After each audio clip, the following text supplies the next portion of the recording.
Poke the Bear is brought to you by Prize Picks. And welcome into Poke the Bear, episode 369, part of the CLNS Media Network. If you have time, please subscribe to the Bruins Ringside YouTube channel, where we pretty much have daily content between Poke the Bear, Bruins Beat with Evan Marinofski, Pucks with Haggs. We have you covered every step of the way this hockey season, so please follow along with us over at YouTube. And if you don't like YouTube, you can subscribe and follow along over on Apple Podcasts, Spotify, wherever else you get your hockey podcasts. This episode is also brought to you by Prize Picks, the best way to win cash this football season. Download the app today and use code CLNS to get $50 in lineups after you play your first $5 lineup. That's code CLNS to get $50 in lineups after you play your first $5 lineup. Prize Picks, it's good to be right. My name is Conor Ryan, and once again, we are joined by the esteemed, the ever-knowledgeable Ty Anderson of 98.5. What's up, Ty? How you doing? What is going on? This is our 369 Damn She Fine episode, which is always impressive. Skeet, as they all say. As they say. As many of them say. Yes, this is crazy. We are 5 games into the season, and I got to tell you, I am already getting a little tired here. This schedule is bananas, I got to say. And it's not going to get any easier, Ty. Even during the Olympic break, I think we're all going to be probably on a really messed up sleep schedule for that, watching some of those games. So you're cramming a whole lot in beforehand, and it's going to be once again, a sprint to the finish. And as you've mentioned multiple times, the Bruins are set to get punched in the face repeatedly in March and April because that schedule sucks. Yeah. And I mean, the Bruins are going out west in October, November, and December, I believe. So like they're going to the West Coast. They're going to the Pacific time zone 3 times, I believe, in the first 3 months of the year. So like there's a lot to manage here in terms of like your body clock, your just how you're feeling, how you're doing. Like there's a lot here at play for the Boston Bruins. It's kind of wild.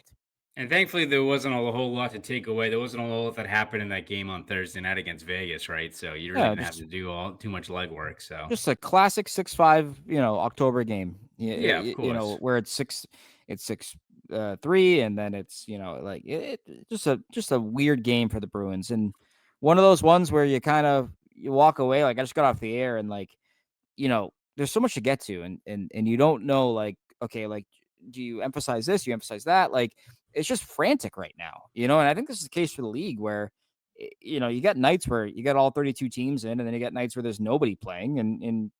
So it's been hard to keep up with the league so far. And I feel like what we're feeling right now is how people, fans, and teams in all 32 markets feel right now. It's just, this is a frantic start to the year. And it really is like a battle of attrition almost out of the gate, it feels like. Yeah, without a doubt. And it's not even counting the amount of injury. I feel like this year there's even more of like critical injuries all across the line. It kind of feels like the last couple of years what the NBA is, where again, war of attrition. You're like, all right, who's going down this week? Who's hurt before camp even starts? And it feels like, especially in the Eastern Conference, there's so many key guys that are down for the count for months, right? It's not like a guy's day to day, guys banged up, what have you. I mean, even look at Ottawa now, where the Bruins, they're probably going to duck Brady Tkachuk for at least 3 out of their 4 matchups against Ottawa. They'll take it, but it just shows you across the league, like, guys are going down. It's crazy. And I also think too, like, this is the year where if you are dinged up, even, moderately, you're going to tackle that surgery or that procedure now because you want to be available in February when the Olympics are happening. So unique year in that regard too. Right. And you mentioned Brady Tkachuk, a team that the Bruins are going to see on Tuesdays, Florida. They lose another guy. I mean, they're already without Bennett. I'm sorry, they're already out with Tkachuk and Barkov, and now they lose Kulikov for, I think, at least a month with an injury. So it is wild this year how guys are going down, and what's crazy about me, and I know we're gonna get to the Bruins here. What's crazy about me is like the East just looks like it's just gonna be like this all year. Like you got teams that are surging, teams that are falling. Like I don't look at the East right now outside of Carolina, and Carolina's kind of tell me when you win when you win the conference. Like I don't see a team that I look at and go, oh, they look really good right now. So it truly might be like a flip a coin for 82 games in the Eastern Conference.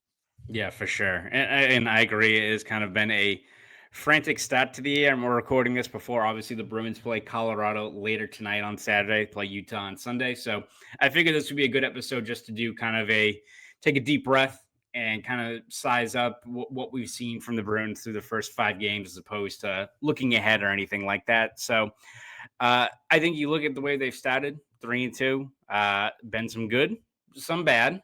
There's been stretches where you're really encouraged, stretches where you want to rip your hair out. You can even look at the last 2 games against Tampa and Vegas. And yeah, you could draw some silver linings, also parts there that make you want to hit your head against the wall, right? So I ask you, Ty, as far as just the overall Bruins start to the year, are you a glass half full or a glass half empty guy with how they've started? Are you a glass? I don't even want to touch this right now because I don't know what Yeah. to make of this team.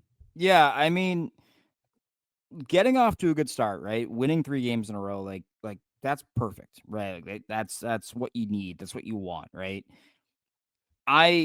So I was very glass half full. I'm getting a little empty now, though. I gotta admit.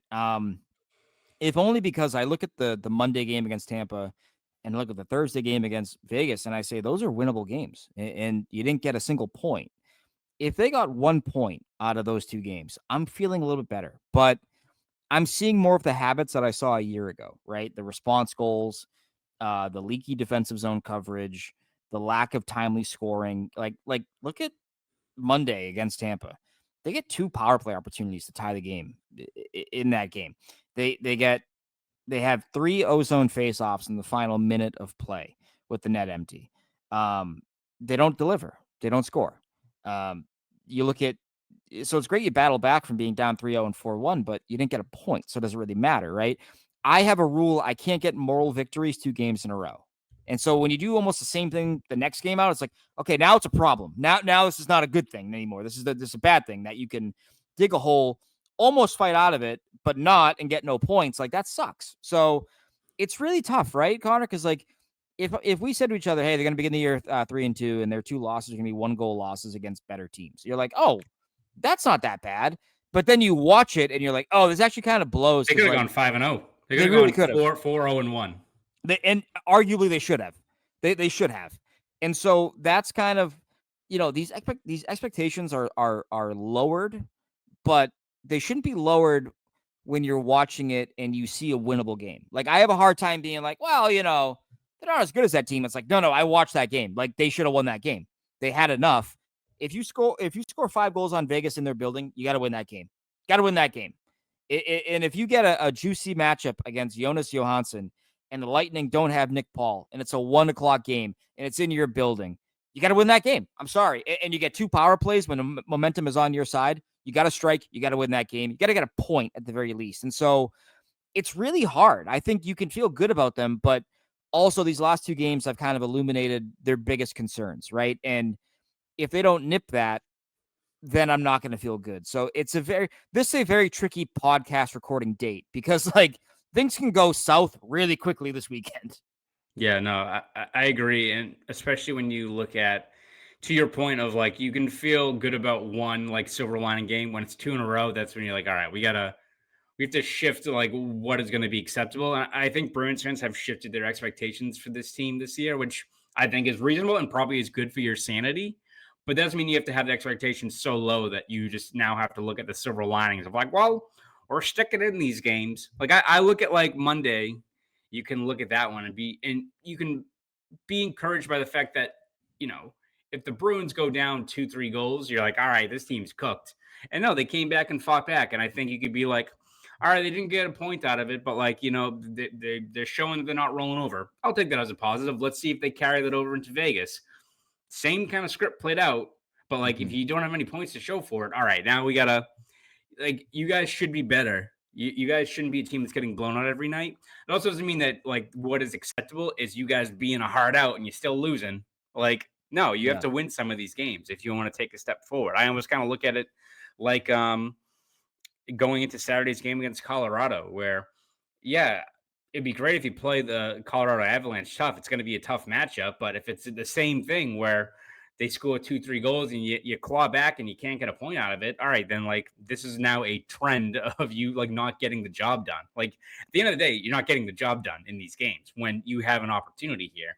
So I think the biggest thing for me is how the Bruins respond in this game against Saturday, but also to make sure it doesn't slip more, right? Because it feels like it's kind of going like this. And then, like, what makes me go, like, let's say the Bruins do lose like a back and forth game again. Not going to be thrilled. You want to see a response. What makes me go, uh-oh, is when if like they lose like 6-1 or something like that, because then you're fully back to where you are. But I do agree that you're seeing kind of the same things that are concerning you as to what plagued them last year. That's kind of what Marco Sturm said, which I thought he kind of had a good post game, talk with the media where he was mentioning, like, yeah, no, we're not playing that game. Like, we're not playing the way we have to play. Like, I've told these guys what we need to do. You saw how we played in the first 3 games. Yeah, it's all great and good that we're scoring a bunch of goals. It's not sustainable, nor is it good for us if we're just expecting our bottom 6 to do all the heavy lifting. That ain't going to happen. Last year, for the first 2 weeks of the year, people forget that the best line in hockey, arguably, was Mark Kastelik, Cole Koepke, and Johnny Beecher. That didn't carry over. Like, Right. Everyone knew that. So I think for the Bruins, it all goes back to, you can't play up and down, back and forth hockey. You can't get into track meets with the personnel you have. So I think Sturm kind of hit the nail on the head of, like, we need to get back to our game. We need to grind things down. And I'm sure for him, if like the Bruins lose to Colorado 2-1, he's probably more encouraged by that of like, all right, like, shit went sideways. I guess we couldn't capitalize, but we're playing the way we want to play. We're playing the game on our terms as opposed to trying to play catch up with a team that is far more equipped to win that kind of game. So I think it all depends on just the manner of how this game goes out. It'd be best if they just won, make us all breathe a lot easier. But I think how they handle this game against a extremely skilled Colorado team is going to say a lot of just how they're going to navigate the ebbs and flows, the ups and downs of what this year is going to be. Yeah, and listen, we're not going to fool ourselves into thinking that the Bruins are as good as the Colorado Avalanche or the Vegas Golden Knights. Like, we're not going to do that here. But we are going to say, like, those wins matter, right? Like, beating a good team like that should matter. It can matter for your confidence. It can really kind of get you going in the right direction. And I think the Bruins have kind of proven, I mean, it's 5 games, so they haven't really proved much of anything. But I think they're a team that, like, they're going to be as advertised. They're going to be able to play their system and their structure against teams like Buffalo and Chicago for the most part. It's going to be harder against teams like Washington and Tampa, and it's going to be borderline impossible against teams that can put 5 goals, 6 goals on the board, like a Vegas. But it really begins with that defensive commitment, right? And I think that's why Sturm was so mad about that game. It's just breakdowns aplenty, right? And you look at the 6 goals and you can blame Swayman, but like, I don't know if he had a prayer on half of them, like just bad reads, bad coverage, and across the board, like you look at that. The only goal I didn't like by Swayman was the second one, was that the big old juicy pop-up rebound right to Cole Reinhardt. Like, come on, you got to corral that. But I mean, 37 shots, 17 high danger looks at all situation play per natural stat trick, 11 high danger shots on goal. Like, you're just leaving a goalie on an island, right? And against, I said this on the radio, like, it's different if the 11 high danger shots are from the Boston Bruins, who have David Pastrnak and Morgan Geekie. It's another when it's 11 high danger shots from a team that has Jack Eichel, Pavel Dorofeyev, Mitch Marner, Mark Stone, Brandon Saad, Riley Smith, William Karlsson. Like, it's disgusting. It just doesn't make any damn sense that they have the same amount of cap space as everyone else in the league. But like that's where, it's same thing with like Tampa game, right? Like, if you give up 8, 9, 10, whatever it is, high danger looks, and it's Kucherov, Point, Hagel, Cirelli, like, you're gonna get torched. Like, and I think that's what the Bruins are kind of, perhaps getting a hard dose of reality served to them right now, where it's like, yeah, it's good if you want to have your structure in your system, but you got to have it all the time, and especially against good teams, or we are screwed. I feel like that's kind of what Marco was trying to say after that game on Thursday. Yeah, no, without a doubt.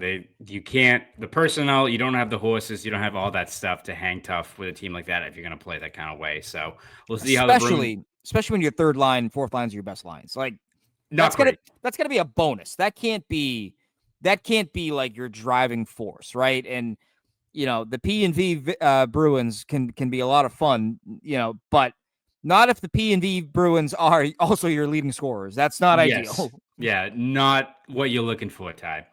We'll talk a little bit more about biggest disappointments, biggest surprises with this team. Before we do that, let's take a quick break here from our good friends over at Prize Picks. This episode is brought to you by Prize Picks. You and I make decisions every day, but on Prize Picks, being right can get you paid. Don't miss any of the excitement this season on Prize Picks, where it's good to be right. There's plenty of new faces in New England, but it looks like names like Milton Williams, Steph Diggs, and Drake May are going to be major players this fall. If you want to make your pick on which player is about to go off in the gridiron, you have to go with Prize Picks. Prize Picks is the best place to turn your sports knowledge into cash. With millions of members, Prize Picks has made daily fantasy sports accessible to all. You just pick more or less on at least 2 player stat projections. If you get your picks right, you could cash in. Prize Picks is the only app that offers stacks, meaning you could pick the same player up to 3 times in the same lineup. Want to pick more on Josh Allen's pass yards, rush yards, and touchdowns? Now you can pick all of them in the same lineup only on Prize Picks.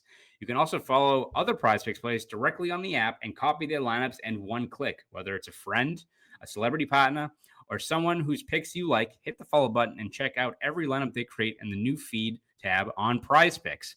It's not just football. On Prize Picks, you can mix and match player projections from different sports. Combine your favorite football players with players from basketball, hockey, esports, and more.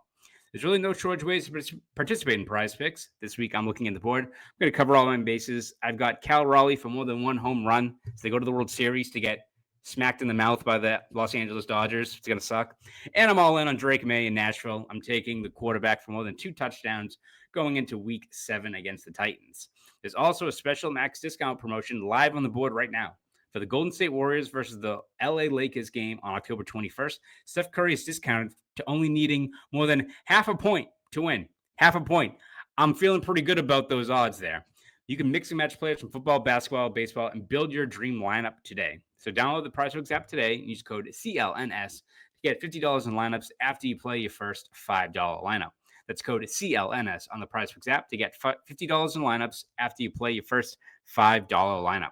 Prize Picks, it's good to be right. Shout out once again to our good friends over at Prize Picks.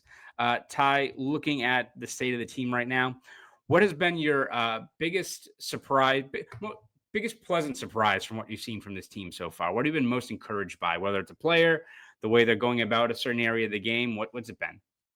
Yeah, I mean, I'd probably say Tanner Jeannot. I think that Tanner Jeannot is playing a very straight line game that is effective, and it's not taking a lot of penalties right now. I thought his goal to kick off the game against Vegas was tremendous. You dump the puck in, you go to work, you win your battle, you get to the front of the net, boom. You know, like that's how he's going to have success here with the Bruins. And I think his connection with Fraser Minton, I think that's probably gone. That's probably the most pleasant thing, right? Because like that third line was kind of an unknown, right? We didn't know the complexion of it.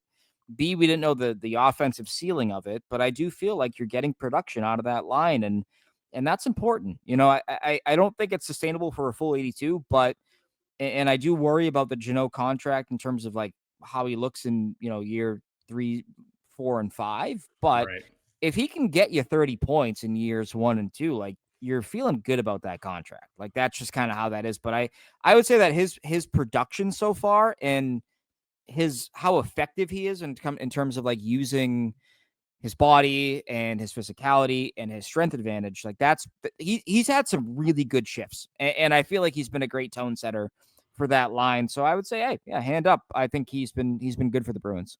Yeah, and I think it helps that he's a player that, as much as you want to look at the contract, what Sturm has mentioned throughout the year is like a team having an identity, and like Jenner Jeannot is what he is. He's not playing like someone he's not, right? He knows what he has to do out there. And I think when you have guys all across the lineup that kind of fit that bill, especially in the bottom 6, which shocking, that's been your best group so far. And they know what they got to do. They know they got to keep it simple. They got to play north-south. They got to play behind guys. They got to dump pucks in.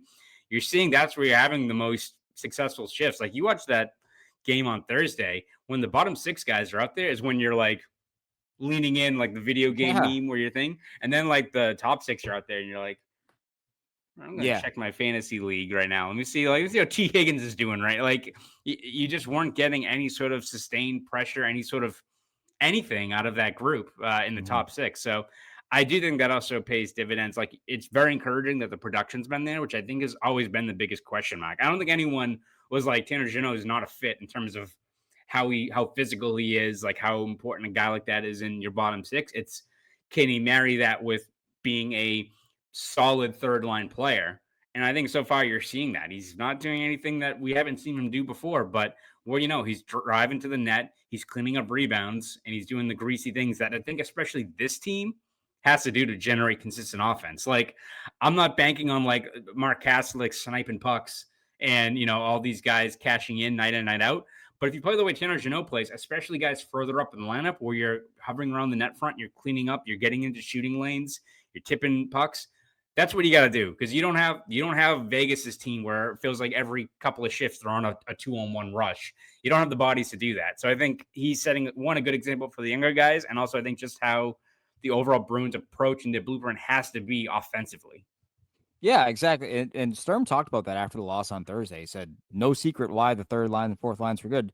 They get behind them and go to work. That's what I want out of this team. And so, if Jeannot can do that, like, he might just, F around his way into 30 points, 35 points. And that, like, people, the Matt Bolesky contract gets like trashed to no end, right? And the Bruins took a loss on it. They had to trade him and retain money as a cap dump. So it is a loss. But if you look at Bolesky's first year in Boston, like, he was pretty solid. Like, it wasn't anything like overly crazy, but like, it was pretty decent. I'm pulling it up right now because I'm curious. But yeah, his first year in town, 15 goals, 37 points.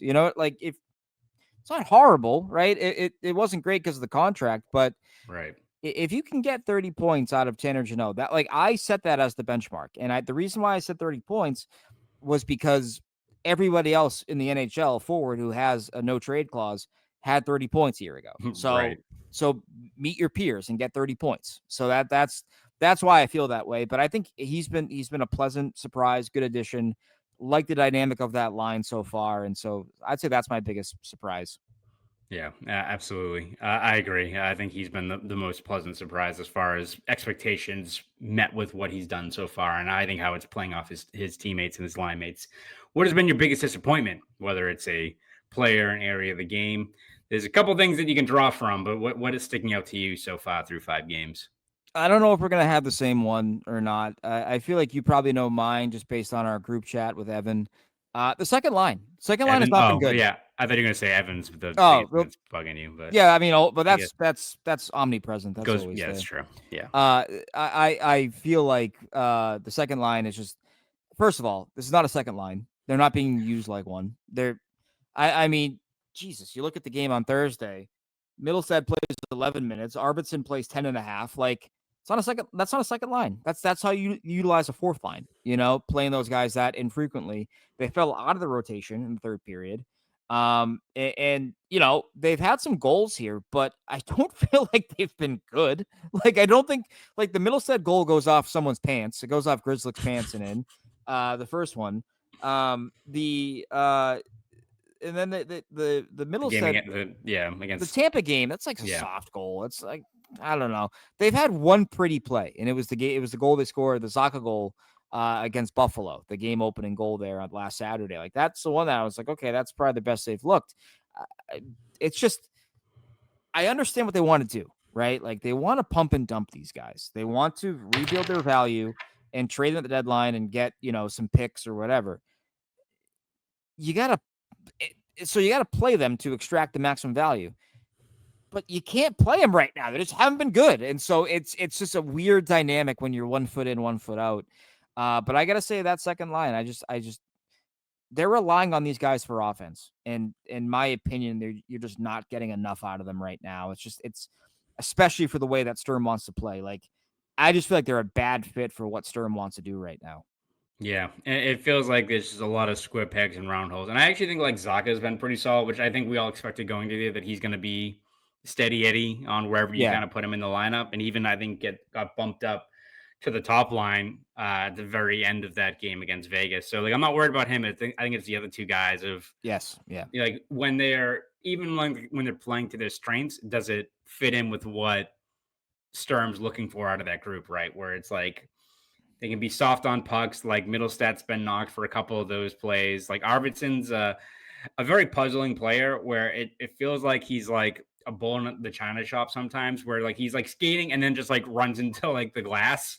And it's like he's like a ball of energy, but it's not contained, right? So you'd like to utilize that speed, but it hasn't manifested itself to much of anything yet. And I think that's also a concern of where those guys fit. And to your point, yeah, I think if you want to pump and dump them, you're also not going to do it if you're playing them 10 minutes, but are you going to give them 16, 17 minutes when like the third and fourth lines are playing like they did? So I agree that the second line's been a concern. I also think like not hitting the button for DEFCON 1 yet, but I think just the overall top six, especially at 5-on-5 play, you need more. I think right now the Pastrnak, Lindholm, Geeky line, I think individually there's been spurts where I've been really encouraged. Like I think Lindholm's been really solid, moving a lot better, but you got to produce, right? So I think at 5-on-5, they've been out there for 60, 70 minutes, and they've got one 5-on-5 goal scored. I think it's like they've been outscored 3-1, 4-1. Can't have that. If this is a team that is going to be consistent and like in the mix and an actual tough out, what's going to have to happen? You need the power play to tick up. You can't have Casey Middlestad telegraphing a puck into the slot where resident Hoover vacuum Mark Stone is there to pick off the pass.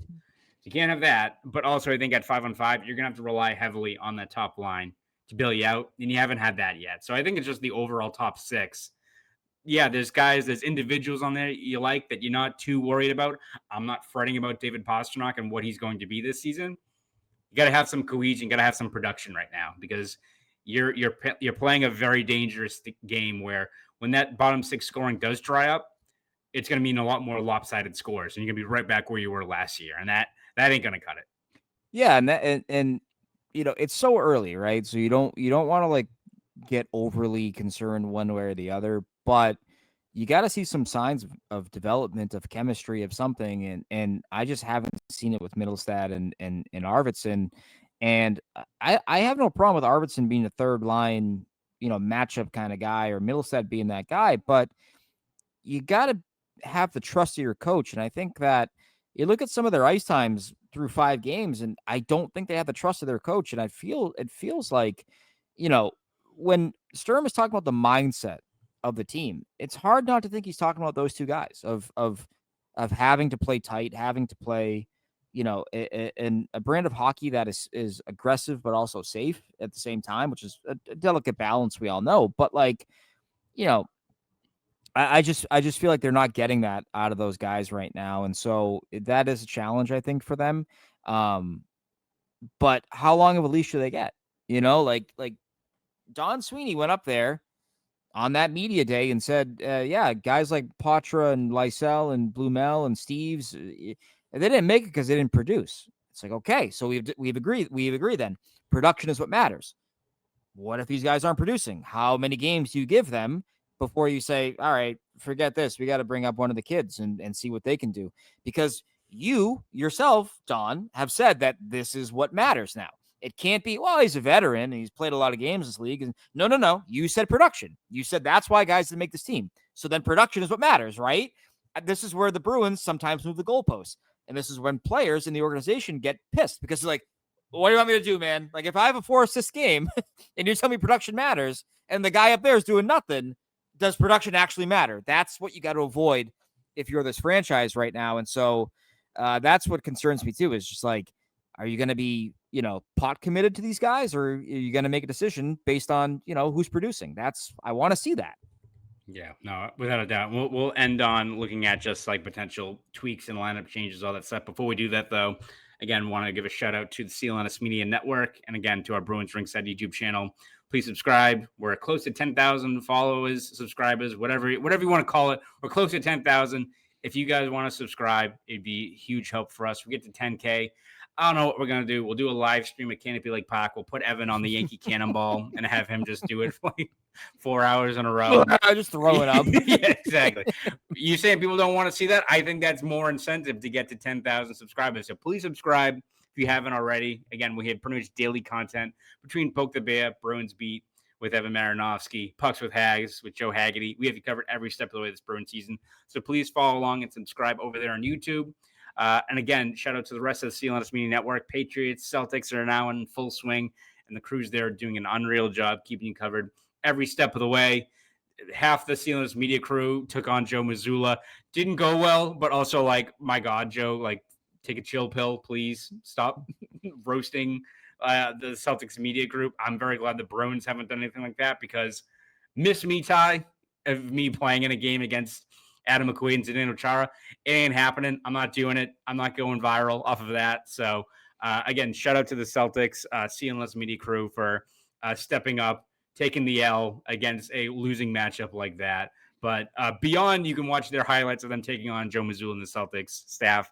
They got pretty much daily content from training camp, practices, after games, before games. Everything you want if you're a Celtics fan, you can get over there on the Celtics All Access channel as well. So shout out, of course, to our CLNS Media Network and all the different teams out there. If Ty, we did yes. if we did that media game, do you think Yep. Don would come up to me like Matt Cook and Sean Thornton? Yeah, I think so. It's the perfect opportunity, right? It's like, it really is playing to the whistle. Then afterwards, it's like you're like passed out. He can do like what Joe Mazzulla was like. I just want to see if you guys really love hockey. Like, I don't love hockey that much that I'm gonna get my ass beat by. I'm gonna get ragdolled by Zdeno Chara. That doesn't determine how much I love the game of hockey. I feel like with that media game, the better way to do it would be Mazzulla splits up his coaches onto like different media teams. Yeah, right. If you really want to appreciate the sport, isn't it like collaborating with them and like playing off of them as opposed to like, hey, let's fucking ruin their day and make them a laughing stock on social media. I know that's not what Joe said, but like, let's get real, guys. Let's get real. Wouldn't have done it. I would have been like, oh, cool. I'm gonna just go eat a pizza somewhere instead. Yeah, I'm exactly. right. Yeah, I'm gonna go. I'm gonna go to Stop and Shop. Actually, I'm just gonna walk around the salad bar. I'm not gonna do anything. But I'll just go bury my face in the olives. Who gives a shit? None of this matters. Yeah, exactly. So that is our Celtics minute. As we wrap this one up, though, Ty, when you look at this team, how close do you think we are to like any changes with this group? Whether it's tough to say like guys on the team because unfortunately your two extra skaters going into Thursday's game are two fourth line guys. So you can't drastically augment that group, but whether it's someone down in Providence, like, do you think that is something that they turn to pretty quickly, or is it something that I think Sturm and them want to see marinate a little bit? Or is it even something where I don't think Sturm has qualms with playing younger guys, but how quickly does he get the go ahead to like pluck a guy out of Providence if they're playing well? Yeah, I think it'd be sooner rather than later, right? I think that you realize the schedule, right? And you realize that you can't afford to fall out of the race in November, December, because I don't think, again, this team is not built to play catch up. And so if you're struggling to get production out of your middle six consistently, namely the second line, I mean, this is why you brought in Blumel and Steves, and this is why, you were playing Patra on the power play and playing him on the wing in training camp. Like you want these guys to produce, right, offensively. And so I think if it's another good weekend for those guys in Providence, and maybe let's say 3 weekends, let's say 3 weekends in a row of guys putting up points, at a certain point, it's like, okay, well, you got this guy has 11 points in 9 games, 12 points in 9 games. He's a tweener. We know that, but okay, can that tweener now come to the NHL versus dominate the AHL? Right. And if you're doing that while Johnny Beecher's played 1 game and Jeff Ayel's played 1 game, it's like, all right, well, I think you can afford to make a change here and waive a guy, bring a guy up. I think it's probably going to start, Connor, with Husandinov. I think that's probably the most natural move, is moving him up and trying that. But they're really not equipped to adjust their offensive strategy without making a move down to Providence. Like, they don't have a lot of guys kicking around that you're like, oh, second line struggling. Okay, here comes Johnny Beecher. Like, no, you're not doing that. So it does require a call to Providence, but I would say probably by this time next week, I feel like we'll have a better idea if they're bringing somebody up. Like, if Sturm has exhausted all of his options and he's losing his mind, he's chewing an entire bucket of bubble gum because it beats grinding his teeth to nubs. Like, that might be what he has to do here to kind of get this thing going in the right direction here. Yeah, no, absolutely. I think it is a little bit more of a wait and see approach. And again, we'll have a better grasp on where this team is at after this weekend, after they play Colorado and Utah. 2 tough matchups, because also that Utah team, a lot of fun to watch. That team's got a really good young core. So we'll see what kind of plays out from there. Ty, before we let you go, where can we read your stuff? Where can we hear you on the airwaves? All that good stuff. You can hear me on 98.5 The Sports Hub every Saturday morning, the hockey show. I'm not gonna lie to you guys. Today was a whirlwind. My body feels like it's on West Coast time because I stayed up till 4 in the morning writing. Actually stayed up till 5 in the morning writing on Friday morning, and then I couldn't fall asleep. So I am like delirious, I think, to a certain degree here. So, but yes, you can find me there. You can find me there. You can find me on the 98.5sportshub.com, as well as on this podcast and on the Sports Hub Underground podcast I host with Matt Dolph. So yeah, you can find me there. And if you see me around town, say hi. I'm a nice person, I believe. How about yourself, Connor? Yeah, you can read my stuff over at Boston.com and the Boston Globe. We've covered every step of the way this Bruins season. We got recaps, features, columns, breakdowns, analysis, all that good stuff on those two sites. So please subscribe over there. And if you want to follow me on Twitter, X, whatever you want to call it, you can at Conor Ryan _93. Shout out again, Ty. Thank you for taking part in this riveting hockey discussion as the Bruins season is finally underway. Thank God. Again, this was episode 369 of Poke the Bear. Again, shout out to our Bruins Ringside YouTube channel. Daily content. Please subscribe. Get us to 10,000 subscribers. Get Evan on the Yankee Cannonball. It's going to be a blast. This episode is also brought to you by Prize Picks. Best way to win cash this football season. Download the app today and use code CLNS to get $50 in lineups after you play your first $5 lineup. Prize Picks, it's good to be right. Again, this was episode 369 of the Poke the Bear podcast. You fans have a great rest of your week.